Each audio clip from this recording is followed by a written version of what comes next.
நமஸ்தே. ஸ்ரீ பரஞ்சோதி கல்கி சரணம். ஸ்ரீ பரஞ்சோதி கல்கியின் அற்புதத்தை கேட்போம். நான் ஜி. ஸ்ரீனிவாஸ், பெங்களூரிலிருந்து. எனக்கு கல்யாண் நகரில் ஒரு நிலம் உள்ளது. என் நிதி நிலைமை மிகவும் மோசமாக இருந்ததால் அந்த நிலத்தை விற்க விரும்பினேன். ஆனால் நான் எதிர்பார்த்த விலையில் விற்க முடியாமல் இருந்தேன். ஸ்ரீ பரஞ்சோதியின் மல்லேஸ்வரம் கோயிலுக்கு சென்றிருந்தேன். ஒரு நல்ல விலையில் நிலத்தை வாங்குபவர் அமைய வேண்டும் என்று அங்கு பக்தர்கள் எனக்காக கூட்டு பிரார்த்தனை செய்தனர்.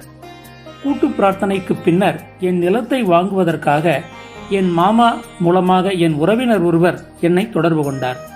இறுதியில் நிலம் ஒரு நல்ல விலையில் விற்பனைக்கு முடிந்தது. குறிப்பிட்ட காலத்தில் பதிவும் செய்யப்பட்டு எனக்கு பணம் கிடைத்தது. இந்த அற்புதத்தை அருளி மற்றும் என் மேல் அன்பும் அருளையும் பொழியும் ஸ்ரீ பரஞ்சோதிக்கு பல கோடி நன்றிகள். ஸ்ரீ பரஞ்சோதியை மிகவும் நேசிக்கிறேன்.